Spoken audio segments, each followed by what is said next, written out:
Chapter 11. Songs of the Old Sea Serpent. Hare had the day all to himself. Crawler and Lion had to visit the harbour to find out when Lion was likely to find a berth on a vessel bound for his own country, Italy. "I shall spend the day at Hermanus," said Hare. "I shall relax on the sandy beach and paddle in the waves. I shall take fruit and sandwiches, and we can have dinner together in the evening and swap stories." "Very good," said Lion. "We will take the train, and you can have the car," said Crawler kindly. "No need," said Hare, "as I shall be going by coach." "Have a good day," said Crawler. "The weather is perfect." Hare stood dreaming in the old harbour at Hermanus.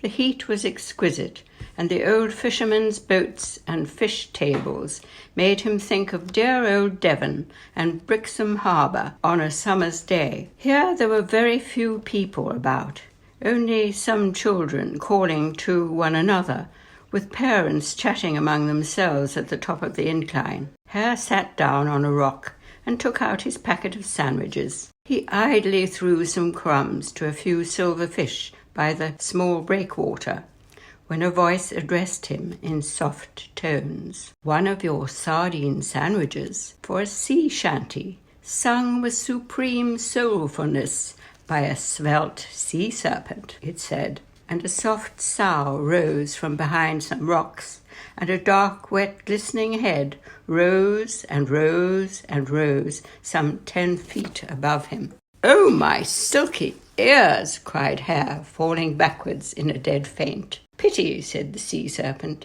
"I shall sing him my song anyway. Perhaps it will cause him to recover." And he sang a plaintive sea shanty in a far-away soothing whisper, which stirred the seaweed to sway to its gentle rhythm. Hare sat up, rubbing his eyes and whimpering. "I'm quite harmless," said the great serpent, bowing his head to take a closer look at Hare. "But if you'd prefer it, I could fish over there." And his head pointed in the direction of the open sea. "You are a myth, aren't you?" inquired Hare, daring to speak for the first time. "No, actually I'm not. I'm a mister." "Sorry," said Hare. "I meant a legend, a monster from the deep." "Oh, one of those," he said scornfully. "Well, call me what you like. Whenever I appear, people swear I wasn't there, so it doesn't make much difference what you call me. If you wish to be friendly, you may call me Sea Serpent." "I am sorry you have been so ignored," said Hare. "I'm not, as I should have been hunted down like my friends the whales and murdered in my sea bed. No, my friend, let the mystery remain." And he closed his eyes and hummed while the gentle swell rocked his great coils, which lay gleaming blue-green and blue-black beneath the water. He was a very handsome sea serpent indeed. He had a head like the head of a python. Over each eye was a ridge like an eyebrow. His mouth had brilliant yellow lips, and the rest of him was very dark. His forked tongue tested the air from time to time, and he was as long as a cricket pitch and as round as a man. Hare held out one of his sandwiches, and the creature delicately took it from his paw. "People don't believe in your kind," said Hare. "Have you ever encountered a person before?" "Yes, I spoke once to a professor on the beach at Hout Bay. He told me that they once dredged up one of us off the coast of Madagascar, only it was a baby, a larva 6 foot long. He wasn't surprised to meet me, but he kept it under his hat, and he smiled." "Now tell me about yourself," said the serpent. "What are you called?" "I am called Hare, but I'm not very interesting. Let us rather talk about you." "Ah," said the serpent, "there you are wrong. You are very interesting to me, for I've never seen a hare before, and I do so admire your ears. I have none, as you can see, and yours are truly remarkable, turning first one way and then another." "I have to be wary and listen for danger," said Hare. "Then you are hunted too?" "Yes." "Then I will sing to you to give you courage. I learnt this song from an old sailor who would sing it whilst mending his nets on Nantucket Island. Let me see if I can recall the words for you. Nantucket Sound, Nantucket Sound, reel along, roll along, aye, aye. Can't you see we're Caribbee bound?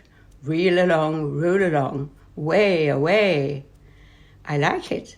Sing another verse, said Hare, and danced a little jig. Pull o' me hearties, up with the anchor, port for the captain and rum for the crew. We had to beach her, run her aground, or we would never see Nantucket Sound. How the waves lashed us, how the wind blew, port for the captain, rum for the crew. Nantucket Sound, reel along, roll along, aye, aye. Can't you see we're Caribbee bound? Reel along, roll along, way away.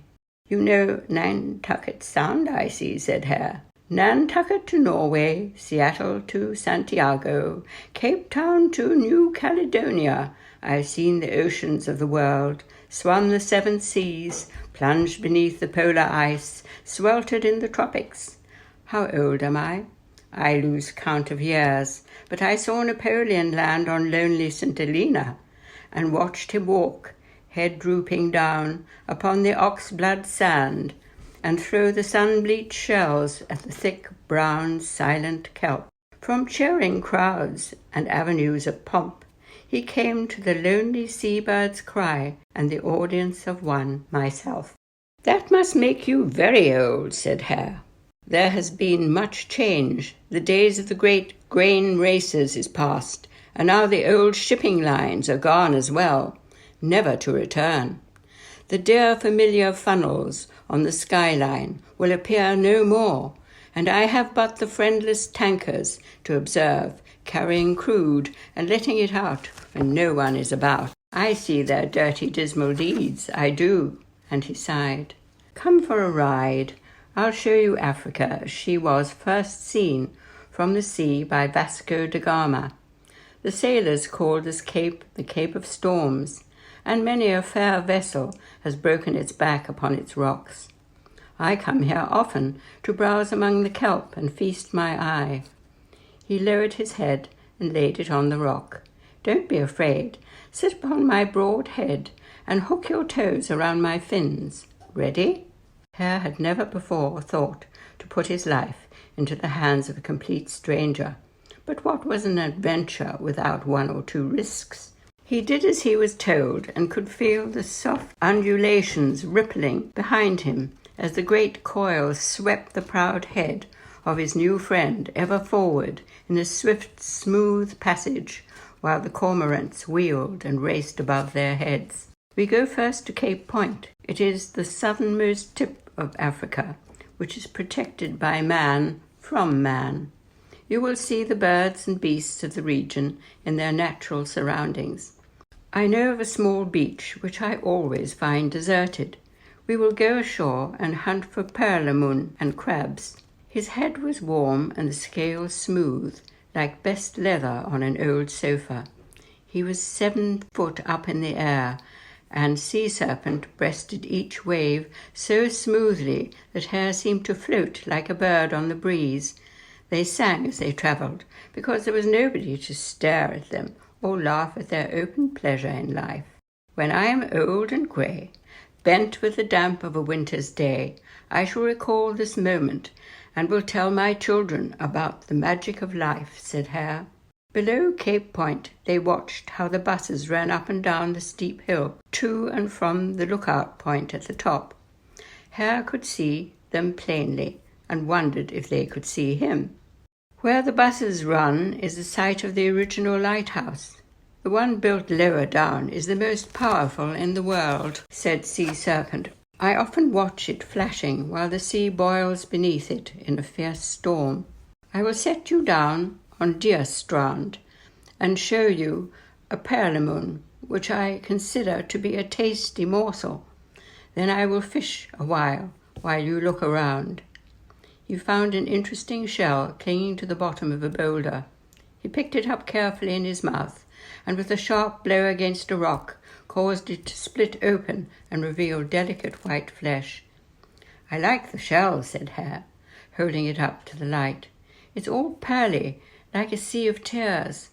"Sea of tears?" asked the sea serpent, amazed. "I saw one once on the moon when I visited Moon Hare. He had made it all by himself, weeping over the dismal news. Poor fellow had been left a television by the Americans. He was all on his own, you see, and took it all very seriously." "Poor chap," sighed the serpent. "I know how he feels. Sometimes I have to go 7,000 kilometers to meet another of my kind. We get fewer and fewer, like my friends the whales." He plunged once more into the waves and left Hare standing on the deserted beach. "Go away!" cried a black oyster-catcher with orange eye and beak, sitting on a large speckled egg. "I don't eat eggs," said Hare, "so you have no need to be nervous of me." "Good," she said, "and I should watch out if I were you. That zebra over there likes nothing better than to go through people's pockets." "Oh, my silky ears!" cried Hare, as the large striped animal stepped nearer, snorting. "But I've eaten all my sandwiches." "Pity," said the oyster-catcher, "if he finds out you are likely to get a nasty nip." "Ooh!" cried Hare and scampered off. "Thanks for the warning."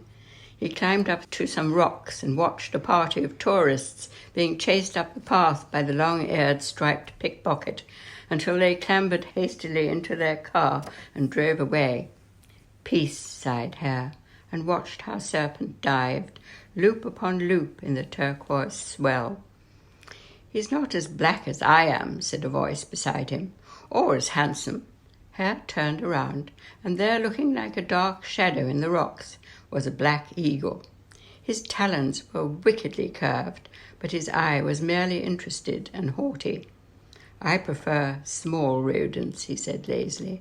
"My wife has gone away and the nest is empty, thank goodness." A chacma baboon came bounding over the rocks, carrying her baby and swearing. She looked anxiously out to sea. "A dirty great snake!" she cried, and showed her long yellow teeth in alarm. Hare rose up on his hind legs. "He wouldn't touch you with a barge pole," he told her. She was quite offended. "Indeed, the leopard finds me to be a tasty morsel, I'll have you know," she cried.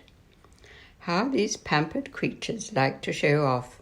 They had all lost their natural modesty and were quite self-centered.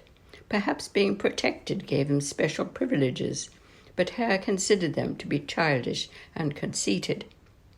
Hare whistled to Sea Serpent, and the great head came out of the water with a mouthful of kelp. He swallowed it hastily and saw that the sun was starting her quick descent towards the rim of the sea. It was late, and they must return before nightfall. Once more they set out together, as Serpent swam swiftly back along the coast. The spray in Hare's face felt like icy fingers, and he had to hold on very tightly. They passed the lighthouse at Komiki and skirted around the Sentinel at Hout Bay, while the sun sank into the ocean and turned the horizon into fine spun gold. "I shall set you down at Mully Point, and you can take a bus into Cape Town. It has given me so much pleasure to be your guide for the day," said the Sea Serpent. "You have made me a very happy Hare, and I shall be very sorry to say good-bye," said Hare. At Mully Point, beside the lighthouse, the Serpent once more lowered his head for Hare to descend. He turned to stare at the small figure with long ears, and then he swam swiftly out to sea. "Say hello to Nantucket for me," whispered Hare to himself. At Mully Point, he saw a great dragon with a bird's nest in its mouth over the doorway of a Chinese restaurant. Dragons and sea serpents and dragons. Who could judge what was a myth and what wasn't? He sat deep in thought on the bus and finally reached his hotel, to be greeted with tears of joy by Crawler, who thought he was lost forever and was on the point of ringing the police. "What an adventure I have had," said Hare in his bath. He told them all about it, while Lion scrubbed his back, and Crawler kept running the hot tap until the water was up to his chin. Then they had dinner and talked some more, and he found out that Lion had obtained a berth on an old cargo vessel bound for Piombino in Italy, which would have to do.